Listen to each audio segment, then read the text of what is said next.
विद्यार्थी ध्यान दें, हम लोग पिछले वीडियो में भूगोल के प्रथम अध्याय संसाधन एवं विकास के अंतर्गत मृदा का वर्गीकरण पढ़ रहे थे। मृदा संसाधन और उसका वर्गीकरण। तो हमने देखा था कि मृदा 6 प्रकार की, जिसमें से 2 प्रकार का अध्ययन हम कर चुके थे, जलोढ़ मृदा और काली मृदा का। तो आज के इस वीडियो में उससे आगे की 4 मृदाओं के विषय में हम अध्ययन करेंगे।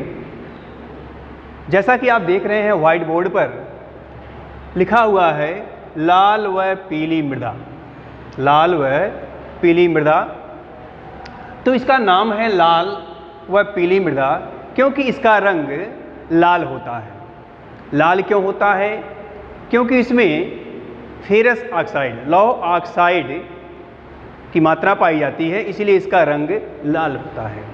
और ये लाल मिट्टी ही जब जल योजित होती है, जल की मात्रा इसमें होती है, तो ये पीले रंग की दिखाई पड़ती है, इसलिए इसे पीली मृदा भी कहा जाता है। इसके आगे इसके क्षेत्र को आप देख लें कि लाल और पीली मृदा भारत की इस भौगोलिक भूमि पर कहाँ पर पाई जाती है।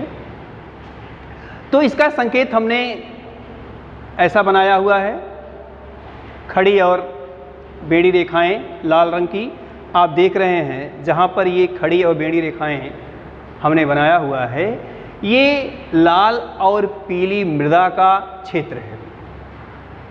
तो ये क्षेत्र क्या है? दक्कन पठार के पूर्वी व दक्षिणी हिस्से में पाई जाती है। ये दक्कन का पठार है, दक्षिण भारत का दक्कन का पठार।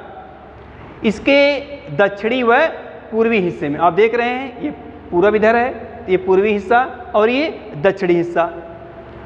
और ओडिशा, यहाँ पे ओडिशा है पश्चिम बंगाल के नीचे, ओडिशा, इधर छत्तीसगढ़, पश्चिमी घाट में पहाड़ी पाद, पहाड़ों के आधारों पर अर्थात पहाड़ी क्षेत्र के निचले भागों में ये मिट्टी पाई जाती है। ये पश्चिमी घाट आपका है, इधर अरब सागर है। तो इस पश्चिमी घाट के पहाड़ी पाद पर, पहाड़ों के आधार पर ये मिट्टी पाई जाती है, जैसा कि आप भारत के मानचित्र में देख सकते हैं।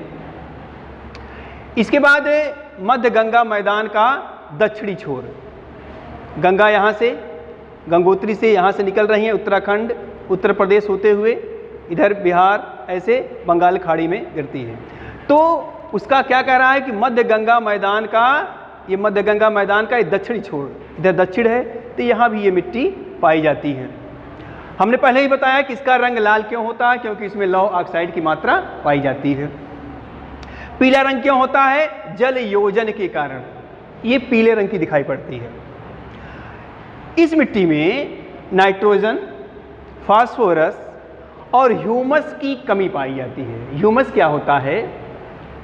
जो भी जीव होते हैं, वो चाहे वनस्पति हो चाहे जंतु जगत से हो, उनके मृत्युपरांत उनकी जो अवशेष मिट्टी में मिल जाते हैं, तो जो भूरे रंग का कार्बनिक पदार्थ होता है, वह उसी को हम ह्यूमस या जीवांश कहते हैं। तो नाइट्रोजन, फास्फोरस और ह्यूमस की इस मिट्टी में कमी पाई जाती है। अब इसमें देख लेते हैं कि इस लाल और पीली मृदा में किस चीज़ का उत्पादन होता है। तो इसमें मोटे अनाज, खास तौर पर मोटे अनाज, वैसे होने को चावल भी होता है, अन्य फसलें भी होती हैं, लेकिन विशेष तौर पर मोटे अनाज जैसे ज्वार, बाजरा, गेहूं, दलहनी फसलें विशेष तौर पर इसमें उगाई जाती हैं, उत्पादन होता है। तो ये मिट्टी जो है उर्वरता विहीन, उर्वरता मतलब उपजाऊपन इसमें कम होता है। ये मिट्टी वैसे उपजाऊ कम होती है, लगभग ये एक बंजर भूमि के रूप में दिखाई पड़ती है। इसके बाद आप देखें, ये जो मिट्टी होती है इसका निर्माण कैसे होता है, इसको आप देख लें तो जो जलवायु परिवर्तन होता है, मौसम परिवर्तन होता है, रवेदार कायांतरित शैलों के विघटन और वियोजन से, रवेदार कायांतरित शैलों के विघटन और वियोजन से, टूटने फूटने से इस मिट्टी का निर्माण होता है। ये मिट्टी हमने बताया कि कम उपजाऊ होती है। यदि इसकी उर्वरता को बढ़ाना है, इसके उपजाऊपन में वृद्धि करना है, तो इसमें हमें चूने का प्रयोग करना चाहिए। अर्थात चूने का प्रयोग करके लाल और पीली मृदा के उपजाऊपन को हम बढ़ा सकते हैं। इसके बाद अगली जो मिट्टी है वो है लेटराइट मिट्टी।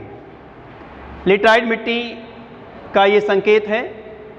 इस संकेत का प्रयोग आप देख रहे हैं यहाँ पर किया गया है, यहाँ पर है, यहाँ पर है और थोड़ा थोड़ा यहाँ पर भी आप देख रहे हैं इस लेटराइट मिट्टी का प्रयोग किया गया है।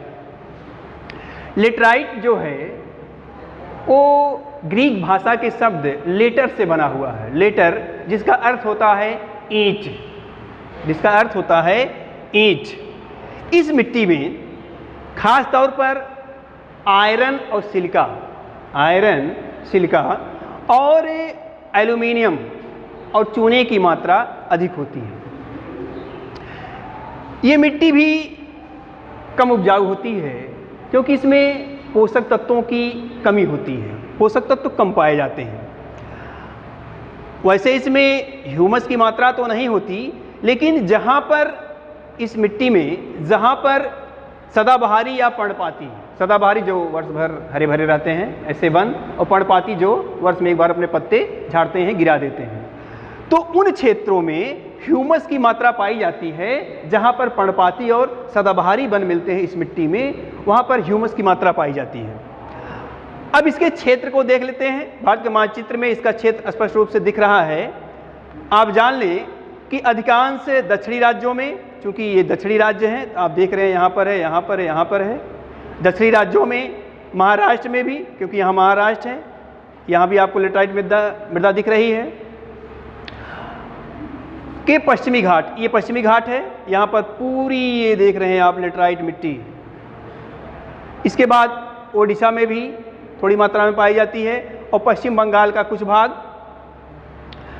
इसके बाद आप देखें कि ये जो मृदा होती है लेटराइट मृदा, ये गहरी और अम्लीय होती है। इसका पीएच मान 6 से कम होता है। आप देख रहे हैं पीएच लेस देन 6, पीएच मान इसका 6 से कम होता है। पीएच वैल्यू क्या है? अम्ल और क्षार की मात्रा निर्धारित होती है।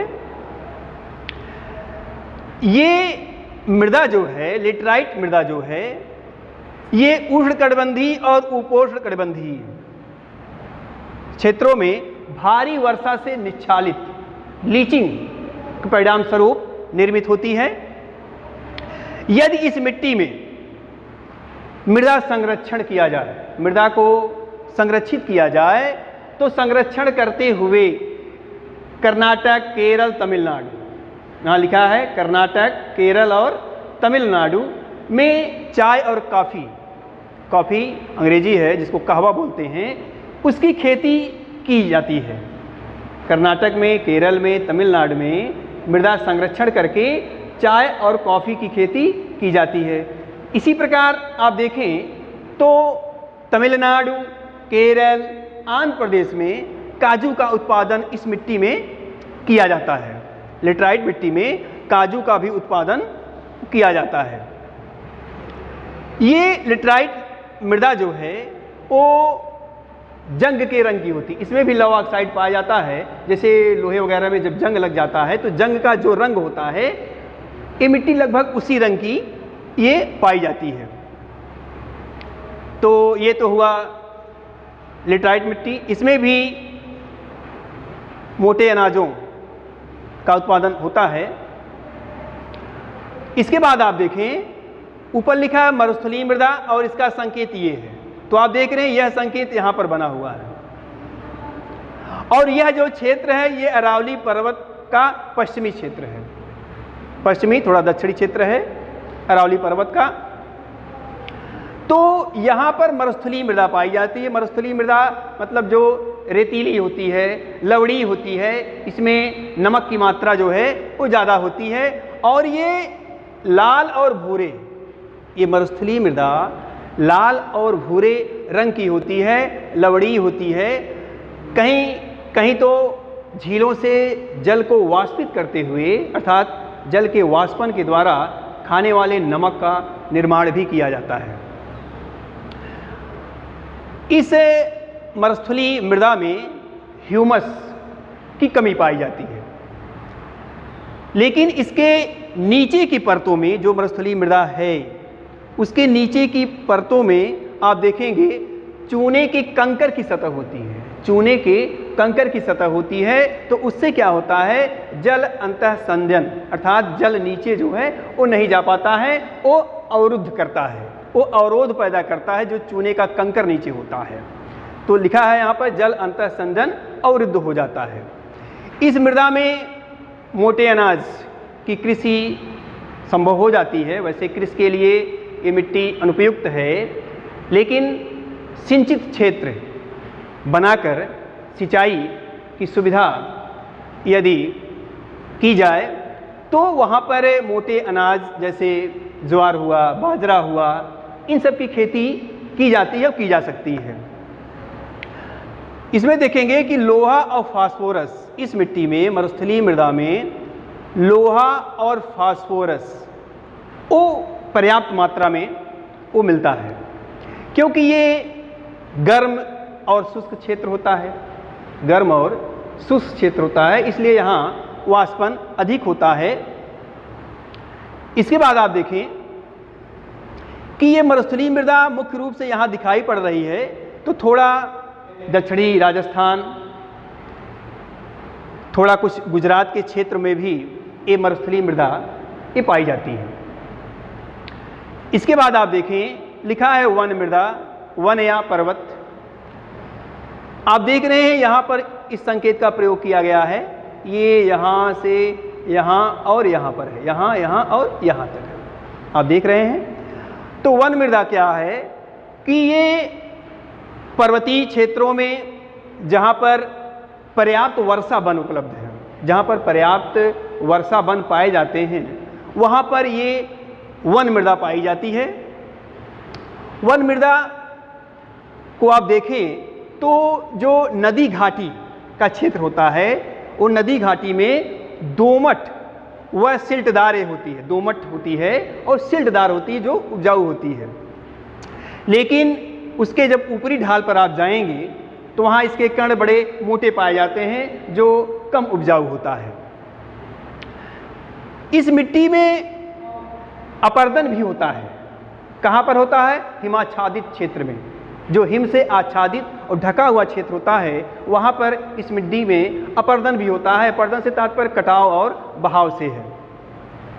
आप आगे देखें, ये वन मृदा जो है इसमें अम्ल ह्यूमस नहीं पाया जाता है, अर्थात ये अम्ल और ह्यूमस जो है वो रहित होती है। घाटी का निचला क्षेत्र, जो घाटी का निचला क्षेत्र होता है, वह मृदा बड़ी ये उपजाऊ होती है, अर्थात वन मृदा जो घाटी के निचले क्षेत्र में पाई जाती है वह बहुत ही उपजाऊ होती है। यहाँ पर दो मिट्टी का और भी क्षेत्र बना हुआ आप देख रहे हैं, गोले का निशान बना हुआ है, यहाँ से यहाँ तक ऐसे आप देख सकते हैं। तो ये जलोढ़ मृदा है जो भारत के उत्तरी विशाल मैदान पाई जाती है, जिसकी चर्चा पिछले वीडियो में की गई थी। और ये बीच में एक काली मृदा का क्षेत्र है जिसकी भी चर्चा हो चुकी है।